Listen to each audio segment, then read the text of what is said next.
Hi everyone, आप सभी का एक बार फिर से एजुकेशनल चैनल में स्वागत है।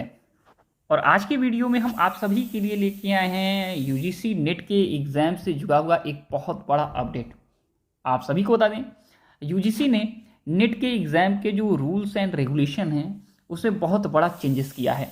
और ये चेंज इतना बड़ा है कि जो पहले नेट का एग्ज़ाम क्वालिफाई कर चुके हैं और जो अभी एग्ज़ाम देने वाले हैं, एग्ज़ाम के लिए तैयारी कर रहे हैं, वो सभी लोग इसमें प्रभावित होने वाले हैं। चाहे क्वालिफाई हैं, चाहे अभी नॉट क्वालिफाई हैं, सभी लोग प्रभावित होंगे। और यह पूरा का पूरा ऑफिशियल अपडेट है। आप सभी को पता होगा, नेट के एग्ज़ाम जो होते हैं नेशनल लेवल पे 3 कैटेगरी के लिए हो रहे हैं आज के समय में। एक तो आपका जूनियर रिसर्च फेलोशिप JRF, दूसरा आपका असिस्टेंट प्रोफेसरशिप, और तीसरी कैटेगरी है आपका PhD के लिए, यानी कि PhD के एडमिशन के लिए।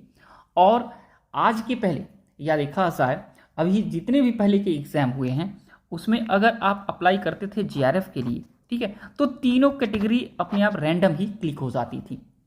लेकिन अब ये सभी देखा जाए कैटेगरियाँ अलग अलग देखा जाए स्वतंत्र हो चुकी हैं, एक दूसरे पर आश्रित नहीं है। यानी कि अगर आपने नेट एग्ज़ाम क्वालिफाई कर लिया है, फिर आपको JRF की आवश्यकता है, तो अगर आप फिर से फॉर्म भर रहे हैं तो सिर्फ और सिर्फ JRF पे क्लिक करेंगे, असिस्टेंट प्रोफेसरशिप पे क्लिक आप नहीं करेंगे।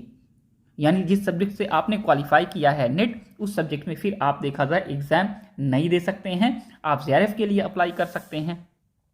ठीक है, तो ये रहा आपका न्यू अपडेट। आज से सभी लोग प्रभावित होने वाले हैं।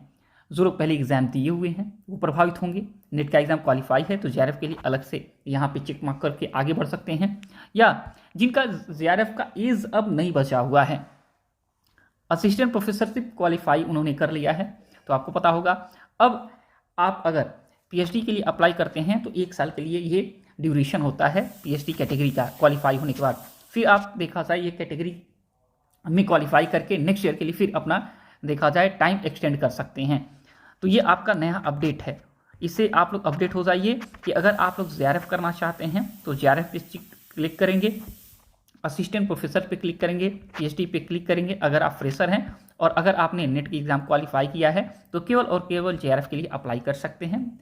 और देखा जाए तो इसके आधार पे आप जूनियर रिसर्च फेलोशिप प्राप्त कर सकते हैं, PhD में एडमिशन प्राप्त कर सकते हैं। इससे बेनिफिट ये होगा कि आप बार बार असिस्टेंट प्रोफेसरशिप का आपको टैग नहीं मिलेगा, और इस आधार पे आप किसी दूसरे के लिए रिजर्व जो सीटें बची हैं 6%, उसमें से आप अपना देखा जाए एक सीट फालतू में कवर नहीं कर पाएंगे। अब नए जो फ्रेशर एस्पिरेंट्स आ रहे हैं उनके लिए यहाँ पे चांसेस बढ़िया रहेगा कि जो 300-400 लोग ओवरऑल देखा जाए आपके सब्जेक्ट में, या कहा जाए 100-200 लोग या 85 लोग मान के चलिए, अगर आपके सब्जेक्ट में बार बार रिपीट कर रहे थे नेट का एग्ज़ाम JRF के चक्कर में, वो अब नहीं होने वाला है। इससे 50-100 लोगों का फ़ायदा होने वाला है। इससे नए स्टूडेंट्स को देखा जाए मौका मिलेगा असिस्टेंट प्रोफेसरशिप प्राप्त करने का और जीवन में उच्च शिक्षा के क्षेत्र में प्रवेश करने का। तो आपके लिए बढ़िया अब अवसर मिल गया है कि जो पुराने थे उनको भी अच्छा और जो नए हैं उनको भी अच्छा होने वाला है। और ये बहुत लंबे समय से ये मांग था, जो कि देखा जाए यूजीसी ने अब अप्लाई कर लिया है, अब मान लिया है, और शानदार अवसर है अब आप सभी के लिए। अगर आपने नेट किया है JRF के लिए अप्लाई कर पाएंगे, और अगर आपने JRF नेट कोई भी नहीं यहाँ पे क्वालिफाई किया है तो आप यहाँ पे एज लिमिट के साथ तीनों अप्लाई कर सकते हैं। और यही रही आपका नया अपडेट, और इससे अपडेट हो जाइए, सभी का बेनिफिट होने वाला है, सभी का फ़ायदा होने वाला है। और जो लोग पहले एग्ज़ाम लगातार देते चले आए हैं उनको पता होगा कि इससे समस्याएं क्या आती रही हैं। एक सीट का कितना महत्वपूर्ण देखा जाए नेट के एग्ज़ाम में स्थान रहता है, वो वही जानता है जो लंबे समय से इस प्रतियोगी परीक्षा में देखा जाए भाग लेता चला आया है।